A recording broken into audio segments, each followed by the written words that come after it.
வந்தாச்சு the Chennai Silks mega combo sale summer chill out sale. Summer holidays வந்தாச்சு, நம்ம GT Holidays வந்தாச்சு. GT Holidays, South India's #1 travel brand. Periyar Maniamma Institute of Science and Technology, Thanjavur, AAA with specialization in electric vehicles and energy engineering. இல்லை, இப்போ இந்த பொள்ளாச்சி விவகாரத்தை பொறுத்த வரைக்கும் அங்க இருக்கக்கூடிய முன்னாள் அமைச்சருடைய மகன் வந்து தொடர்புல இருக்கிறாரு, அவரே வந்து காப்பாத்து நீங்க சொன்னீங்களா அப்படின்னு சொல்லி உங்களுக்கு தெரியுமா? இந்த வார்த்தையை நீங்க எப்படி பயன்படுத்துவீங்க? உங்களுக்கு ஊடகத்துல நீங்க மைக் கிடைச்சா நீங்க என்னாலும் பண்ணுவீங்க. 6 வருஷத்துக்கு முன்னாடி அவரே பேசியிருக்காரு. அப்படி வழக்கு யார் பேசியிருக்கா? பொள்ளாச்சி ஜெயராமன் பேசியிருக்காரு. என்ன பேசியிருக்காரு? தொடர்பு இல்ல, என் மகனுக்கும் அந்த விவகாரத்துக்கும் தொடர்பு இல்லைன்னு பேசியிருக்காருல்ல. நான் நீதிமன்ற வழக்குல அதை பத்தி ஏதாவது வந்திருக்காங்க, புகார்ல ஏதாவது வந்திருக்குதா, வழக்குல ஏதாவது வந்திருக்கா, தண்டனை ஏதாவது வந்திருக்கா? உங்களுக்கு சரியான தைரியமான பத்திரிகை உங்களுக்கு பேர் சொல்றேன். நீங்க பேசுங்க, திமுக ஆட்சி பத்தி ஒண்ணு பேசுங்க. திமுக பிரமுக பேசுங்க, ஒரு பிரமுக பேரை சொல்லுங்க. அவர் அப்படி பேசினார், அவரே பேசினார். அதான் உங்களுக்கு அதிமுக உங்களுக்கு அப்படி இல்ல. அதிமுக முன்னாள் அமைச்சர் பேசுங்க, அப்படி இன்னொரு கட்சி பத்தி பேசுங்க. இல்ல, இந்த விவகாரத்துல அவர் தொடர்பே படுத்தக்கூடாதுன்னு நீங்க நினைக்கிறீங்களா? தொடர்பு படுத்துங்க, ப்ரூஃப் இருந்தா. அதிமுக தொடர்பு இருக்கா? நீங்க எப்படி அதிமுக பிரமுகர் சொல்லுவீங்கன்னு நான் கேக்குறேன். இல்ல, இப்ப இந்த 9 பேர்ல 2 பேர் அதிமுக நிர்வாகி தானே. ஏங்க இருக்கட்டும், நான் தான் உங்களுக்கு சொன்னேன். ஏங்க உங்களுக்கு உதாரணமே புரிய மாட்டேங்குது? ஐபிசி தமிழ் நேயர்களுக்கு வணக்கம். இன்றைய நேர்காணலில் நம்மோடு இணைந்திருக்கிறார் மூத்த பத்திரிகையாளர் ரங்கராஜ் பாண்டே அவர்கள். வணக்கம் சார். இந்த பொள்ளாச்சி பாலியல் வழக்கு கிட்டத்தட்ட 9 பேரும் வந்து குற்றவாளி அப்படின்னு சொல்லி நீதிமன்றம் சொல்லி ஆயுட்காலம் தண்டனை வந்து கொடுக்கப்பட்டிருக்கு. எப்படி பார்க்குறீங்க? ரொம்ப சரியான விஷயம்.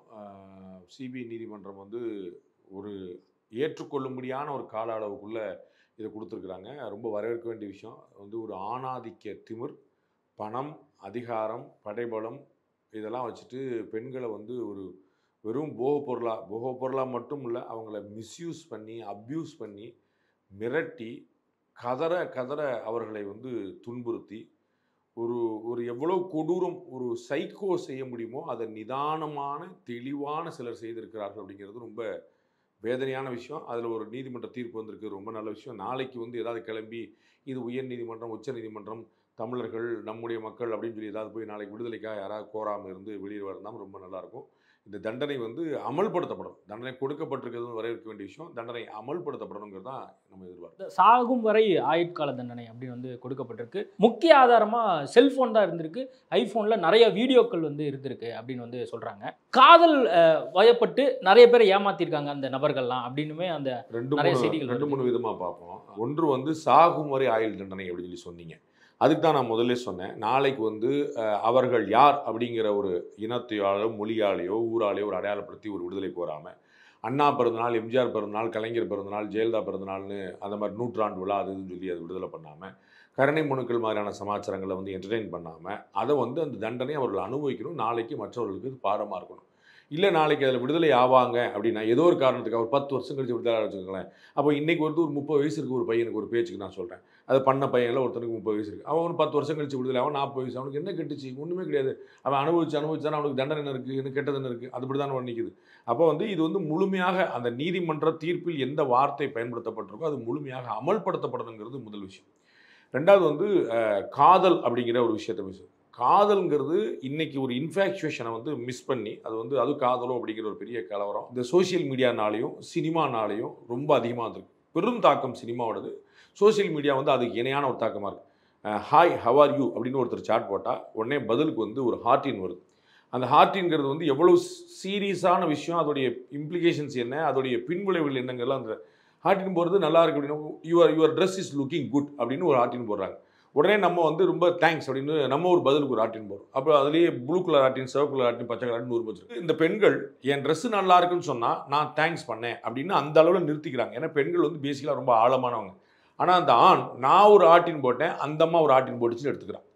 அப்போ ஆட்டின் போட்டுச்சு அப்படின்னா வந்து உடனே வந்து எனக்கு இணங்குது அப்படின்னு அவன் வந்து எடுத்துக்கிறான். நான் பல இடங்களில் நான் வந்து உதாரணமாக சொல்லியிருக்கேன், கல்லூரிகள்லாம் போகிற இடம்லாம் சொல்லியிருக்கேன். கண்டக்டரை பார்த்து லவ் வந்துடுது, ஆட்டோ டிரைவரை பார்த்து லவ் வந்து என்ன காரணம்? டெய்லி பார்க்குறோம் அப்படிங்கிறனால. அப்போ காலேஜில் ஒரு ஸ்டூடெண்ட் வந்து பிக்கப் பண்ணுறான், ட்ராப் பண்ணுறான், அவன் வந்து அந்த பக்கத்து வீடு வரைக்கும் வந்து விட்டு போகிறான் அப்படின்னா அவன் நம்மளை காலம் பூரா காப்பாற்றுவாங்கன்னு ஒரு பைத்தியகாரத்தனமான எண்ணம் வந்துடுது. அப்போ அப்படிப்பட்டது இல்லை காதல்ங்கிற நம்ம தெரிஞ்சுக்கணும். இதெல்லாம் சினிமா தான் வந்து என்னையெல்லாம் பார்த்த உடனே வந்து லவ் பண்ண தோணும், அது பார்க்க தான் லவ் பண்ண தோணுங்கிற மாதிரியான விஷயங்கள். கவர்னருடைய பொண்ணை வந்து ஒரு சாதாரணமாக எந்த வேலையும் இல்லாமல் இருக்கிறவர் வந்து லவ் பண்ணுறாரு, அந்த அம்மாவை லவ் பண்ணி உயிரை கொடுப்பேன்னு சொல்லுது. இதெல்லாம் வந்து அது சினிமாவில் வந்து போட்டு எல்லாமே சாத்தியம் தான் போல ஒரு ப்ராக்டிக்கல் நிதர்சன வாழ்க்கைக்கு போகாமல் வரக்கூடிய விஷயங்கள் பெண்களால் பலியாறாங்க. ஆனால் இது காதல் இல்லை. எந்த காதலும் இந்த கொடூரத்தை நினைக்காது, செய்யாதில்லை, நினைக்காது. இது வந்து காதல்ங்கிற சாக்கை வச்சுக்கிட்டு பேரை வச்சுக்கிட்டு அவங்க வந்து பண்ணக்கூடிய ஒரு பெரும் கொடுமை. அது வந்து அது எனக்கு வார்த்தையிலே கிடைக்கல. ஆக்சுவலாக அந்த கதறல் இன்னும் என் காதில் ஒழிச்சிக்கிட்டு இருக்கு. அதை வந்து அந்த சில வீடியோக்களில் செய்திகளின் காரணமாக நம்ம பார்க்க வேண்டியிருந்துச்சு. அது வந்து அந்த கதறல் இன்னும் காதில் ஒழிச்சிக்கிட்டு இருக்கு. அது வந்து கொடூரம், துயரம், அரக்கத்தனம், ராட்சசத்தனம், சைக்கோத்தனம், நீங்கள் என்ன வார்த்தைனாலும் போட்டுங்க, அது வந்து அது மிகையாகாது. அது வந்து பரவாயில்ல அப்படிங்கிற அளவு தான் இருக்குமே தவிர, அப்படி சொல்லிட்டு ஒருத்தனை வீடியோ எடுக்க வச்சு அந்த வீடியோ எடுத்து காட்டி திருப்பி வீடியோ எடுக்க வச்சு திருப்பி வீடியோ அதன் மூலமாக போட்டு ஒரு பெரிய நெட்வொர்க்கே பண்ணி அதை தொடர்ந்து பண்ணி அன்பிலீவபிள், அன்இமேஜினபிள். இந்த மாதிரியான விஷயங்களுக்கு சமூக வலைதளங்களும் சினிமாவும் ரொம்ப பெரும் காரணமாக இருக்குது. அதை வந்து நிதர்சனம் நம்பி இவங்க போய் ஏமாந்து அதை வந்து பண்ணுறாங்க.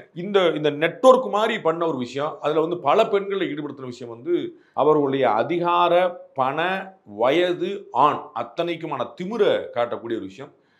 அதில் வந்து எப்படி இந்த பெண்கள் இறானாங்கிற எனக்கு ஒரு பெரிய அதிர்ச்சியான விஷயம். அது என்னென்னா எவ்வளோ சுலபமாக வந்து ஆண்களை நம்பிடுறாங்க அப்படிங்கிறதுக்கு வந்து இது ஒரு முக்கியமான உதாரணம். அதில் ஒவ்வொரு பையனுமே வந்து பார்த்தீங்கன்னா 4-5 பெண்களை வந்து தவறாக பாலியல் ரீதியாக துன்புறுத்தியிருக்காரு அப்படிங்கிற ஒரு செய்திகள்லாம் வந்து அந்த காலகட்டத்தில் இதில் வந்து நமக்கு வந்து எக்ஸாக்ட் கவுண்ட் தெரியல. அதான் ஹானஸ்டான பதில். ஏன்னா பாதி பேர் வந்து சொல்ல துணியலை, பாதி பேர் தான் சொன்னாங்க. நீதிமன்றம் ரொம்ப பெரிய அளவில் ஒரு மனதார பாராட்டி சொல்லியிருக்குது, பெண்கள் துணிஞ்சு வந்து சாட்சி சொன்னாங்கன்னு. அதெல்லாம் தாண்டி நமக்கு வந்து எத்தனை பேருங்கிறது நமக்கு முழுசாக தெரியாது. எத்தனை பேர் 1:4 1:3 ஆனால் இந்த குரூரம்லாம் நமக்கு தெரியல. நடந்தது ஒரு பெரும் குரம்.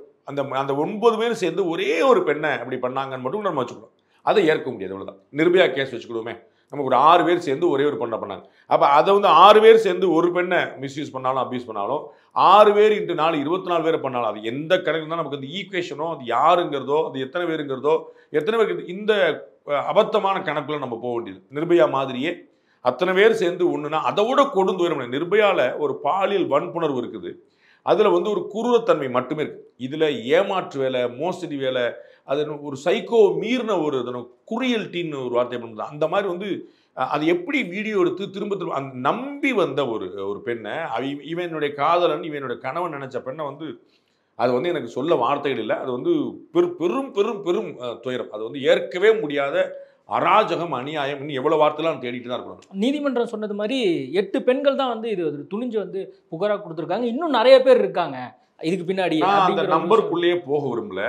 ஒரே ஒரு பெண்ணாக இருந்தாலும் அவருடைய துணிச்சல் வந்து போற்றுதற்குரியது. அது வந்து நம்ம வந்து அவங்க காலில் விழுந்து கும்பிடணும். நல்ல வேலை ஒரு பெரிய ஒருவேளை யோசிச்சு பாருங்க, வராமலே போயிட்டாங்கன்னு என்ன, நமக்கு வந்து நம்ம தான் அசிங்கம், குடும்பத்தால் அசிங்கம், நம்ம வெளியில் தலை காட்ட முடியாதுங்கிற மாதிரிலாம் போய் அது எப்படி இந்த ஊடகங்களுடைய பொறுப்பற்ற தன்மை ஒரு வரி மட்டும் சொல்லிட்டு அப்புறம் நீங்கள் கேட்டாராவது இந்த பொள்ளாச்சி பயங்கரம் சொல்லிட்டு ஏதாவது கீழ்ப்பாக்கம்னாலே மனநலம் பாதிக்கப்பட்டவர்கள் இந்த மாதிரி ஆக்கிட்டோம். கீழ்ப்பாக்கம் ஒன்றுலாம் கீழ்ப்பாக்கத்தில் ஆண்டா சேர்க்கணும், கீழ்ப்பாக்கம் மனநல மருத்துவமனையில் சேர்க்கணும் அப்படிங்கிறத வந்து கீழ்ப்பாக்கம்ங்கிற பின்கோடுக்கே ஒரு பெரிய கெட்ட பேர் வந்துச்சு. அந்த மாதிரி பொள்ளாச்சின்னு பொள்ளாச்சியில் இருக்கக்கூடிய பெண்கள், தாய்மார்கள், சகோதரிகள், அவர்களுடைய மனநிலை, கல்லூரியில் படிக்கிறவர்கள், இது மாதிரி அவங்களாம் புரிந்து கொள்ளப்படுவாங்க, வெளியூரில் அவங்களாம் எப்படி பார்க்கப்படுவாங்கிற அந்த பின்விளைகளை பற்றி கொஞ்சம் கூட யோசிக்காமல் வந்து அவ்வளோ பெரும் துயரமான அந்த ஊரையே வந்து அது ஒரு அபத்தமான ஊர், கெட்ட ஊருங்கிற மாதிரி கொண்டு போய் நிப்பாட்டோம். அது ஒரு பக்கம் இருக்கட்டும். 8 பேரா ஒருத்தராங்கிற இடத்துல நான் போல. அந்த 8 பேர் அவங்க கொடுத்துருந்தாங்கன்னா 8 பேர் வந்து காலில் விழுந்து வணங்க தகுதியானவர்கள். அதுலேருந்து அவங்க செஞ்சது வந்து ஒரு பராசக்தி செஞ்சிருக்கிற ஒரு வேலையை அவங்க செஞ்சுருக்கிறாங்க.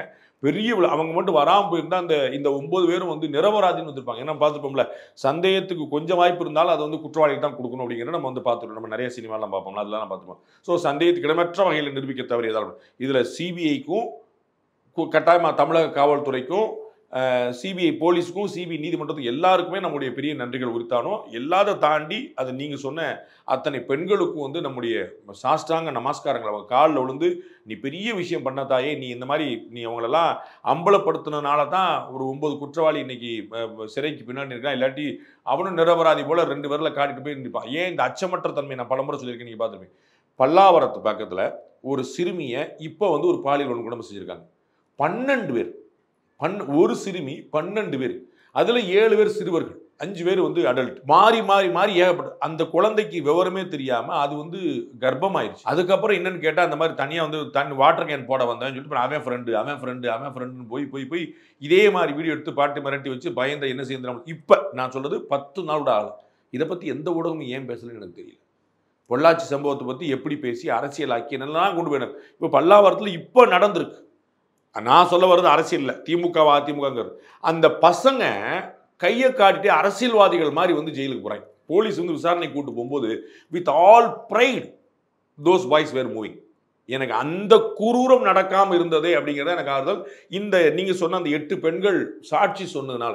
இல்லாட்டி அந்த குரூரம் அன்னைக்கே நடந்திருக்கும், 6 வருஷத்துக்கு முன்னாடி நடந்திருக்கும். அதுதான் நம்ம கவனிக்க வேண்டியது. இப்போ 10 நாளைக்கு முன்னாடி நடந்த விஷயம் கூட எந்த அளவுக்கு கவனம் பெற்றிருக்கு ஊடகங்கள் அப்படின்னு எந்த ஊடகம் சொல்லியிருக்கு நீங்க சொல்லணும். எந்த ஊடகம் தலைப்பு செய்தி போட்டுச்சு, எந்த ஊடகம் விவாதம் பண்ணுச்சு. 12 பேர், ஒரு குழந்தை. அப்ப அதை யோசிச்சு பாருங்க. அதை வந்து மாறி மாறி மாறி மாறி பண்ணி அது கர்ப்பம் தரிக்கிற அளவுக்கு அதுக்கு தெரியாம, வீட்டுக்கே தெரியாம. அப்ப என்ன கணக்கு? ஒருவேளை ஒரு பேச்சு அந்த குழந்தையோட கன்சென்ட் இருந்துச்சு அப்படின்னு ஒருத்தரை கலப்புறாருன்னு வச்சுக்கோங்க, ஒரு பேச்சு சொல்றாருன்னு வச்சுக்கோங்க. ஒன்று அது வந்து மைனர், அதை பற்றி.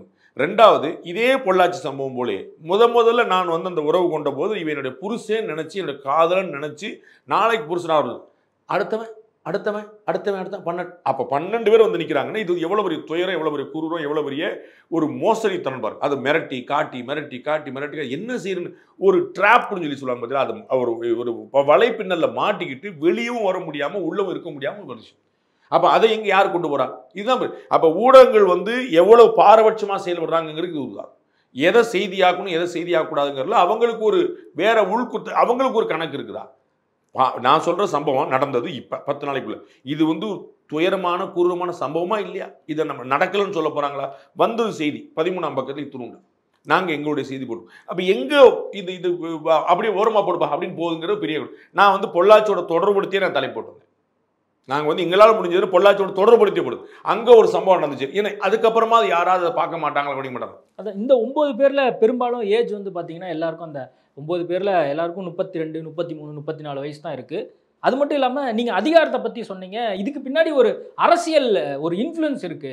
இந்த நபர்கள் வந்து அதிமுகவில் தொடர்புடைய நபர்களாக இருக்கிறாங்க அப்படிங்கிற ஒரு பேச்சு கூட எழுதல. எல்லாருமே ஏதாவது ஒரு இடத்துல தொடர்பில் இருப்பாங்க. தொடர்பில் இல்லாத ஒருத்தர் யாராக இருக்காங்களா? நீங்கள் விடுதலை சிறுத்தைகள் 4 பேர் தொடர்பில் இருப்பாங்க, பாமகவோட தொடர்பில் இருக்காங்க, பாஜகவோட தொடர்பில் இருப்பாங்க, ஒவ்வொருத்தர் இருப்பாங்க. ஆனால் பாஜகவுக்கு அதில் ஏதாவது ரோல் இருக்கான்னு பார்க்கணும். நீங்கள் வந்து ஒரு அரசியல்வாதிகள் 1000 பண்ணிட்டு போகிறாங்க. அதுக்கு நான் பின்னாடி வரேன். ஊடகங்களுக்கு ஒரு பொறுப்புணர்வு இருக்கும். நீங்கள் வந்து ஒருத்தர், நான் ஒரு பேச்சு சொல்கிறேன், ஒருத்தர் வந்து ஒரு பாலியல் வன்முறை செஞ்சுட்டார். அவர் வந்து அப்போ வாலிபர் பாலியல் வன்முறை செய்தார்னு போடுவீங்களா? திமுக பிரமுகர் பாலியல் வன்முறை செய்தார்னு போடுவீங்களா? உங்களுக்கு புரியுதா? திமுக பிரமுகர் அப்படிங்கிறத காட்டி அதை பண்ணியிருந்தாருன்னா திமுக பிரமுகர்னு போடும். உங்களுக்கு புரியுங்களா? ஒருத்தர் வந்து கடன் திவால் ஆகிட்டார் கட்டலை, அவர் வந்து என்ன போடுவீங்க?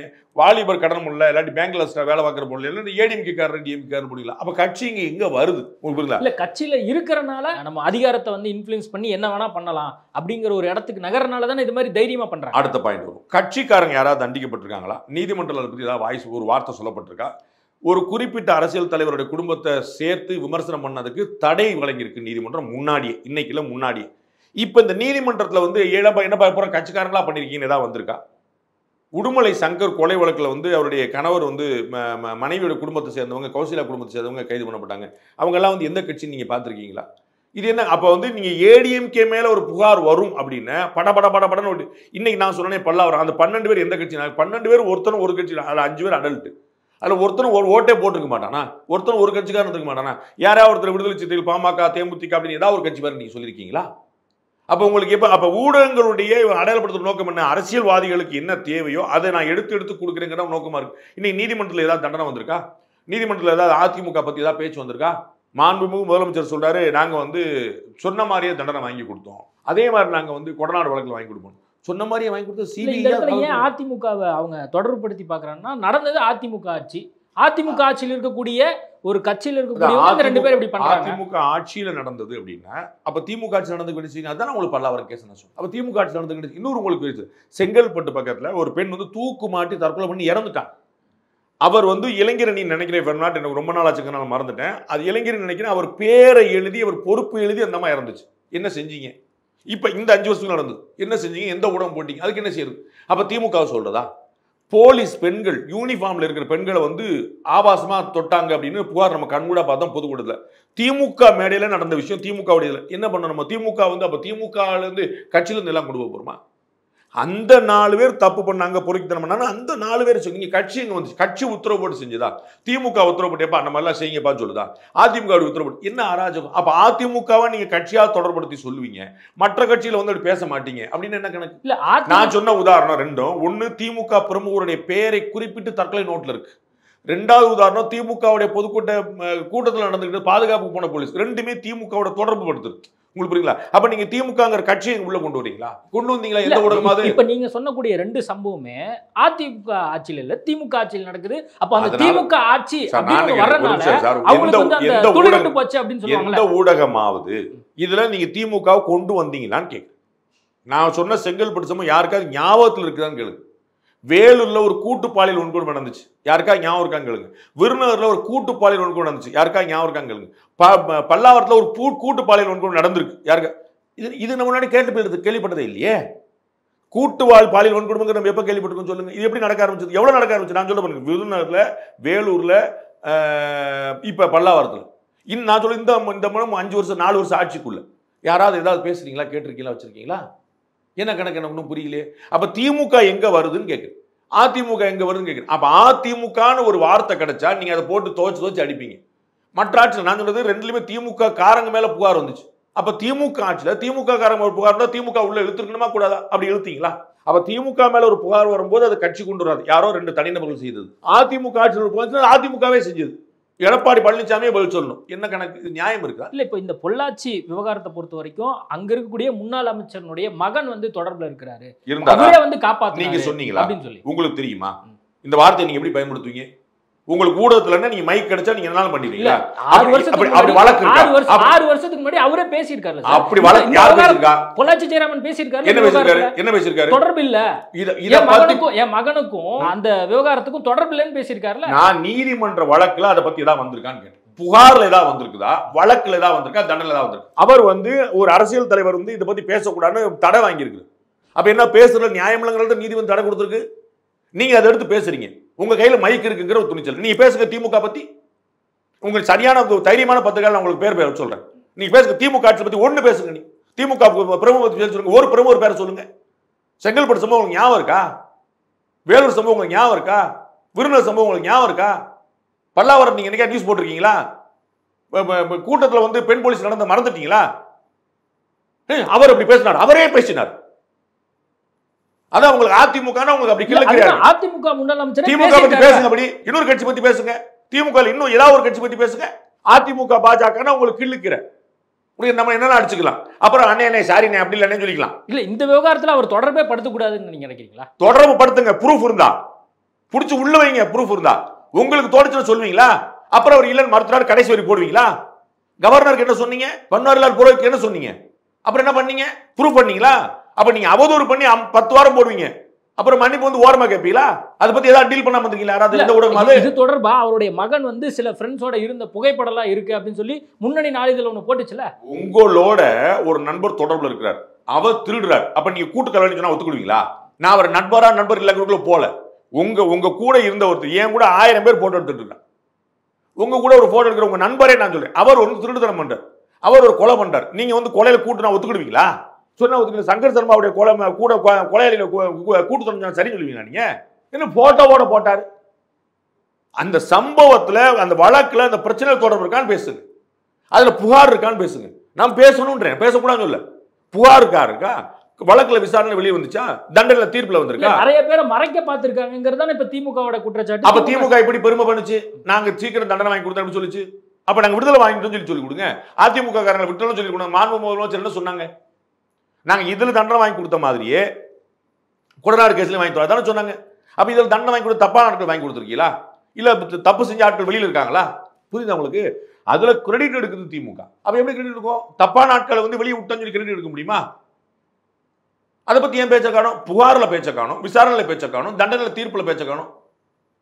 தமிழக முதலமைச்சர் சொல்றாரு நாங்க கரெக்டா பண்ணோம். அப்ப நீங்க நாங்க அப்பீலுக்கு போய் அது விடுபட்டு ஆட்களையும் தண்டனை வாங்கிட்டு வரணும் சொல்லிக்கணும். அதிமுக பாஜக தமிழ்நாடு கவர்னர் உங்களுக்கு எல்லாம் கிள்ளுக்கிற அதை நம்ம என்னன்னாலும் போட்டுக்கலாம். அப்புறம் வந்து அப்படியாங்க சொல்லிக்கலாம், அன்னைக்கு பேசுறாங்கன்னு சொல்லி விட்டுக்கலாம். இல்ல இப்ப நம்ம அறிக்கையில பாக்குறோம்ல, இப்ப ரகுபதி அறிக்கை விடுறாரு, மு.க. ஸ்டாலின் அறிக்கை விடுறாரு, அதிமுக ஆட்சியில என்ன மாதிரியான இன்ஃப்ளூயன்ஸ் பண்ணி இவங்களை தப்பிக்க விட்டாங்க அப்படின்னு சொல்லி. சார் தப்பிக்க விட்டாங்கல்ல சார், நீங்க மாட்டி விட வேண்டியதானே சார்?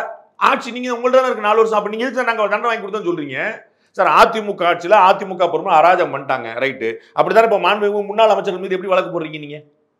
அதிமுக ஆட்சியில ஒருத்தர் ஊழல் பண்றாரு, அவர் அன்னைக்கு அமைச்சரா இருந்தாரு, அவர் மேல வழக்கு போட மாட்டாங்க, அப்படித்தானே பண்றீங்க? இப்ப நீங்க வழக்கு போடுறீங்கல்ல, எதுக்கு வழக்கு போடுறீங்க? அத மாதிரி போட்டுக்க வேண்டியதானே, போட்டு அவங்க உள்ள வைக்க வேண்டியதானே, ஏன் பண்ணல? கிரெடிட் எடுக்கிறீங்க, அப்ப வழக்கு முடிஞ்சு வச்சுதானே அர்த்தம் உங்களுக்கு. வழக்கு முடியலன்னு சொல்லுங்க. மாண்புமிகு அமைச்சர் ரகுபதியோ மாண்புமிகு அமைச்சர் முதலமைச்சரோ அவங்க சொல்லட்டும், நாங்க இன்னும் 9 பேருங்கிறது வந்து ஒரு ஆரம்ப பள்ளி தான், மொத்தம் 18 பேர், அதுல வந்து இன்னும் 9 பேர் வந்து ஏடிஎம்கேக்காரங்க, நாங்க அவங்க தான் தண்டனை வாங்கி தரோம் சொல்லுங்க. அப்படி சொல்லியிருக்காங்களா? அப்படி சொல்லியிருக்காங்களா? சொல்லுங்க பாஸ். அப்படி சொல்லல. அப்புறம் ஏடிஎம்கேக்காரங்க எங்க வர்றாங்க? இங்க உங்க புகார்ல இல்ல, உங்க விசாரணையில் இல்ல, உங்க தீர்ப்புல இல்ல, கிளைம்ல மட்டும் எப்படி வந்துடும்? அப்ப நீங்க எப்படி பெருமை தேடுவீங்க முதல்ல? அப்ப 9 பேர் வெளியே இருக்கிறான், ஏடிஎம்கேக்காரங்க வெளியே இருக்கானா, தீர்ப்பு எப்படி வந்துச்சு? வழக்கு எப்படி முடியுமா? இப்படி முடிச்சிட்டீங்க. சிபிஐ விசாரணைக்கும் நீங்க கிரெடிட் எடுத்துக்கிடுவீங்க, சிபிஐ தீர்ப்புக்கும் நீங்க கிரெடிட் எடுத்துருவீங்க. சிபிஐ சென்ட்ரல் கவர்மெண்டா ஸ்டேட் கவர்மெண்டா? அதையா சொல்லுங்க. Central government. சரி, அதான் இந்த விவகாரத்துல வந்து இப்போ மாறி மாறி கிளைம் பண்ணிக்கிறாங்களா, நாங்க தான் வந்து இதை பெற்றுக் கொடுத்துருக்கோம். எல்லாரும் கிளைம் பண்ணி மக்களுக்கு நல்லது செய்யறதுல கிளைம் பண்ணா எனக்கு ஒன்றும் வருத்தம் கிடையாது. நான் நீங்க ஒரு கேள்விக்கு பதில் சொல்லிங்க, நான் அதை முடிச்சிட்டேன். சென்ட்ரல் கவர்மெண்டா ஸ்டேட் கவர்மெண்டான்னு கேட்டேன், சிபிஐ யாருன்னு கேட்டேன், நீங்க சொல்லிட்டீங்க, எனக்கு அது முடிஞ்சு. எனக்கு அது பிரச்சனை. கிளைம் எல்லாருமே நல்லது செய்யறதுக்கு எல்லாருமே கிளைம் இருக்கு, எனக்கு ஒன்றும் பிரச்சனை இல்லை. இது எல்லாமே மக்கள் பணம், மக்களுக்காக வந்து நடக்கக்கூடிய அரசாங்கம். அதனால வந்து நான் தான் பண்ணேன், நான் தான் எல்லாம் பண்ணீங்களே, எனக்கு சந்தோஷம் தான் சொல்லு. அந்த 9 பேருக்கு தண்டனை கிடைச்சால எனக்கு மிகப்பெரிய ஆறுதல். அது வந்து யார் மூலமா கிடைச்சாலும் மகிழ்ச்சி. அதுக்கு வந்து நீ வழக்கறிஞர் காரணமா இருந்தாலும் சரி, விசாரணை ஐஓ காரணமா இருந்தாலும் சரி, ஜட்ஜு காரணமா இருந்தாலும் சரி, அன்னைக்கு இருந்த அதிமுக அரசு காரணமா இருந்தாலும் சரி, இன்னைக்கு இருந்த திமுக அரசு காரணமா சரி, இல்ல மத்தியில் இருக்கக்கூடிய பிஜேபி அரசு, எனக்கு யார் காரணம்? எல்லா பெருமக்களுக்கும் எந்த ஒரு மகானுபாவும் அந்தரிக்கு வந்துடும். எல்லாருக்கும் என்னுடைய பெரிய வணக்கங்கள். யார் கிரெடிட் வச்சுக்கோங்க, எனக்கு ஒன்றும் பிரச்சனை. எனக்கு அந்த 9 பேருக்கு வந்து ஒரு தண்டனை கிடைச்சிருக்கு, அந்த பிள்ளைகளுக்கு வந்து ஒரு நீதி கிடைச்சிருக்கு, எனக்கு ஒரு ஆறுதல், அவ்வளவுதான். யாருனாலும் வச்சுக்க கிடைச்சு. இல்ல முதலமைச்சருடைய ஸ்டேட்மெண்ட் தீர்ப்பு வந்தோடனே என்ன போட்டிருக்காருன்னா, பொல்லாத அதிமுக நிர்வாகி உள்ளிட்ட குற்றவாளிகளால் நிகழ்த்தப்பட்ட பெருங்கொடுமைக்கு நீதி கிடைத்திருக்கிறது. அதிமுக குற்றவாளி அடங்கிய கூடாரத்தை பாதுகாக்க முயற்சித்த சார்கள் மனம் இருந்தால் வெட்டி தனை குனியட்டும் அப்படின்னு சொல்லி அவருடைய அறிக்கை முதல். இந்த சார்கள்ங்கிற வார்த்தை எதனால வந்துச்சுன்னு நீங்க சொல்லுங்க. இந்த சார்கள்ங்கிற வார்த்தை எப்ப கொஞ்சம் ஃபேமஸ் ஆச்சுன்னு சொல்லு. சும்மா அண்ணா யூனிவர்சிட்டி விவகாரத்துல. அப்ப அந்த சாருக்கு என்ன செய்ய போறீங்க? யார் அந்த சார்னு அவங்க கேட்டாங்களே, பொலிட்டிக்கலா 1000 சொல்லாங்க, அதுக்கு பதில் சொன்னீங்களா? அப்புறம் இதுக்கு எங்க வந்துச்சு? அதான் நீங்க அதிமுக பிரமுகர் ஒருத்தர் இருக்கட்டும், எனக்கு அதிமுக தொடர்பு இருக்கா? நீங்க எப்படி அதிமுக பிரமுகர் சொல்லுவீங்கன்னு நான் கேட்கிறேன். இல்ல இப்ப இந்த 9 பேர்ல 2 பேர் அதிமுக நிர்வாகி தானே. ஏங்க இருக்கட்டும், நான் தான் உங்களுக்கு சொல்லுவீங்க, ஏன் உங்களுக்கு உதாரணமே புரிய மாட்டேங்குது? திமுகவுடைய பொதுக்கூட்டத்தில் நடந்தது யாருங்க பொறுப்பு? அந்த திமுக நிர்வாகி தான். அப்படி போட்டிருக்கீங்களா? அப்படி போட்டிருக்கீங்க, அப்படிதானே போட்டாங்க. ஊடகங்களை போட்டாங்களா சார்? உங்க ஊடகங்களை நீங்க என்ன போட்டீங்க? பாக்குற அத்தனை பேருக்கும் தெரியுங்க, பாக்குற அத்தனை முதல்ல ஊடகங்களை பத்தி தெரிஞ்சுங்க. மக்கள் யாரும் முட்டாள் கிடையாது. ஊடகங்கள் பூரா என்ன செய்யறாங்க? அரசியல்வாதி பூரா நினைச்சாங்க, அரசியல்வாதிகளுக்கு ஆதரவா நீங்க எவ்வளவு போட்டு இந்த இப்படி பண்றானே இப்படி பண்ணி எவ்வளவு முட்டு கொடுக்குறீங்க. எல்லாரும் எந்த சேனலும் முட்டு கொடுக்க முடியாதுல்ல சார். காமன் மேன் நீங்க எல்லாம் கொடுத்தீங்கிற உங்க மனசாட்சி தெரியுங்க. காமன் மேனோட ஐக்கியூவை டோன்ட் அண்டர் எஸ்டிமேட். அவர்களுக்கு உங்களை போல பேசுறதுக்கு மைக் கிடையாது, கேமரா கிடையாது.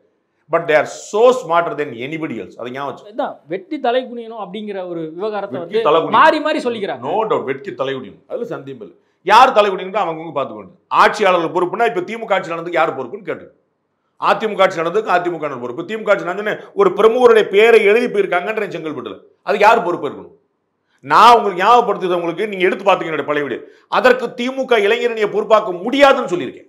புரியுதுங்களா உங்களுக்கு? நான் இந்த ஆன் ரெக்கார்ட் சொல்லியிருக்கேன். அவர் இளைஞரை சேர்ந்தவராக இருக்கலாம், அதுக்கு இளைஞரை கொண்டு வர முடியுமா? அவர் நிர்வாகிகள் அந்த பழக்கத்தை விடணும்னு அன்னைக்கே சொல்லி, இன்னைக்கு சொல்லி, இன்னைக்கு பொள்ளாச்சி ஜட்ஜ்மெண்ட் வந்துருச்சு, நீங்க ஏடிஎம் கேட்குறீங்கிறக்கா நான் சொல்ல. புரியுங்களா? நீங்க எடுத்து பழைய வீடியோ பார்த்துங்க. இந்த பார்வையை முதல்ல பழகுங்க. உங்களுக்கு ஏடிஎம்கே என்ன கட்சியோட பூசிட்டு இருப்பேன், டிஎம்கே என்ன அது எங்கேயோ, அது துபாயில் இருந்து மேற்கு தெரு, குறுக்கு தெரு, விவேகானந்தர் தெரு அப்படின்னு ஓடி போயிருவீங்க. அடுத்து கொடநாடு விவகாரத்தில் இதே மாதிரி நடவடிக்கை எடுக்கப்படும் முதலமைச்சர் சொன்னாரு. 4.5 வருஷம் ஆச்சு இல்லைங்க, நீங்க தானே ஆட்சி, எல்லாத்துலயுமே எடுங்கன்னு தானங்க சொல்லிட்டு இருக்கிறேன் நான். எல்லா பிரச்சனையுமே வரணும், கொடநாடு மட்டும் எல்லா பிரச்சனையுமே வரணுமே. எந்த வழக்கில் வரக்கூடாது? அதிமுக முன்னாள் அமைச்சர் மேல போட்டிருக்கீங்களா, அந்த வழக்கில் என்னாச்சுங்க? இப்ப இல்ல தண்டனை வரட்டும், தெரியணும்ல மக்களுக்கு. புரியுங்களா உங்களுக்கு? தண்டனை வரட்டும், என்ன வரட்டும்? திரு செல்வ கணபதிக்கு என்னாச்சுன்னு தெரியட்டும், இந்த சத்தியமூர்த்திக்கு என்னாச்சுங்கிறது தெரியட்டும். ஒவ்வொரு அமைச்சர் பெருமக்கள், முன்னாள் அமைச்சர் பெருமக்கள், இன்னாள் அமைச்சர்கள் எல்லாருக்கும் வரட்டும். வெளியே வந்தா நல்லது தானே. நம்ம இப்போ ஜெயலலிதா அவர்களுக்கு வந்து தீர்ப்பு வந்துச்சு, யாருமே வருத்தமா சந்தோஷம் என்ன தெரியும், நீதிமன்றம் போய் கரெக்டாக வந்துட்டு தான் நினச்சிக்கிட்டாங்க, அவ்வளோதானே. யார் ஒன்று கொண்டாடவும் இல்லை திண்டாடவும் இல்லைல்ல. அது மாதிரி நீதிமன்றம் போட்டு வரட்டும், ஒன்றும் கெட்டு போல வரணும், கொண்டு வாங்க. அது கொண்டு வந்துடும். அதுக்கு 4 வருஷம் நீங்கள் தான் ஆட்சியில் இருக்கீங்க, கொண்டு வர வேண்டியது எல்லாத்தையும் எல்லா வழக்கிலும் துரிதமாக முடிங்க. இல்லை அதான் கொடநாடு விவகாரத்தில் கொள்ளையடிச்சது ஒன்று கரடி பொம்மை, மித்தது வாட்ச். இந்த 2 தான் அவங்க கொள்ளையடிக்கிறதுக்காக இவ்வளோ முயற்சி பண்ணாங்களா அப்படிங்கிறது தான் ஒரு பிரதான ஒரு விஷயமா இருந்தது. அதெல்லாம் தாண்டி நிறைய விஷயங்கள் மறைக்கப்பட்டிருக்கு, நிறைய கொலைகள். சிபிசிஐடி விசாரணையில் கரடி பொம்மை மட்டும் தான் காணாம போயிருக்குன்னு இருக்கா? உங்களுடைய ரிட்டாரிக் எல்லாம் வேற எங்கேயா வச்சுங்க, ஏன்ட்ட வச்சுக்கிடாதீங்க. உங்களுக்கு வந்து அவ்வளோ ஜாலியாக பொழுதுபோக்கு உங்களுக்கு டைம் கிடைக்குன்னா வேற எங்கேயா வச்சுங்க. கரடி பொம்மை மட்டும் தான் காணாம போயிருக்குன்னு அதில் எழுதியிருக்காங்களா? அதில் சார்ஜ் ஷீட்டில் இருக்கா? நீங்கள் பார்த்தீங்களா? வழக்கு விசாரணை நடந்துகிட்டு இருக்கு, அப்புறம் நீங்கள் கரடி பொம்மை மட்டும் தான் காணாம போய் சொல்லிட்டு இருக்கிறீங்க. அது நீதிமன்றத்தில் வரட்டும், எஃப்ஐஆரை பாருங்க, சார்ஜ் ஷீட்டை பாருங்க, தீர்ப்பை பாருங்க, அப்புறம் பேசுங்க. வாய்க்கு வந்தெல்லாம் பேச உங்களுக்கு வந்து ரிட்டார்ட் தனியாக உட்காந்து மோட்டோ வேலையை பார்த்து பேசுங்க, எனக்கு ஒன்றும் பிரச்சனை கிடையாது. இல்லை மேத்யூ சாமுவேல் அந்த பத்திரிகையாளர் வந்து 2 பேரை பேட்டி எடுக்கிறாரு, அதுக்கப்புறம் தான் மிகப்பெரிய ஒரு விவகாரமாக சயான் வழக்காக இருக்கட்டும், சாமுவேல் வழக்காக இருக்கட்டும், அந்த டிரைவருடைய மரணமாக இருக்கட்டும், தற்கொலை நிறைய விஷயங்கள்ல சஸ்பீசிவ் விஷயங்கள் இருக்கு, கிரே ஏரியா இருக்கு. அதை நீதிமன்றம் சொல்லிட்டு நான் அமைதியாக காது. உங்களை மாதிரி நான் குறுக்கு விசாரணை நடத்தி நான் ஒரு ட்ரையல் பண்ணிட்டு இருக்க மாட்டேன், மீடியா ட்ரையல் பண்ற ஆள் நான் கிடையாது. அது எந்த கேஸாக இருந்தாலும் நான் பண்ண மாட்டேன். எனக்கு கிடைக்கக்கூடிய ஆதாரங்களை நான் மக்கள் முன்னாடி வைப்பேன். இதுதான் தீர்ப்பு, நான் சொல்ல மாட்டேன். இதுல இருக்குதா நியாயம் இருக்குதா லாஜிக் நீங்க பாத்துக்கு, மக்கள் பார்த்துக்கொண்டு சட்டம் பார்த்து. உங்களுக்கு தேவைன்னா ஏடிங் பண்ணா நீங்க துருவி விசாரிப்பீங்க, மத்தெல்லாம் நீங்க விசாரிக்க மாட்டீங்க. நான் 100 கேஸ் எடுத்து சொல்ல நீங்க என்னைக்கா விசாரிச்சா எட்டி பார்த்துக்கலாம் நான் உங்களை கேட்பேன். அந்த எட்டி பார்க்க மாட்டீங்கன்னு எனக்கு தெரியும். அதனால உங்கள்ட்ட சொல்ல பிரயோஜனம் இல்லைங்கனால சொல்லாம இருக்கேன். ஓகே சார், நிறைய விஷயங்கள் குறித்து பேசுவோம். நேர்காணல் கொடுத்ததுக்கு மிக்க நன்றி. வந்தாச்சு தி சென்னை சில்க்ஸின் mega combo sale, summer chill out sale. Summer holidays வந்தாச்சு, நம்ம ஜிடி ஹாலிடேஸும் வந்தாச்சு. GT holidays, south India's #1 travel brand. Periyar Maniamma Institute of Science and Technology, Tanjavur. AAA with specialization in electric vehicles and energy engineering.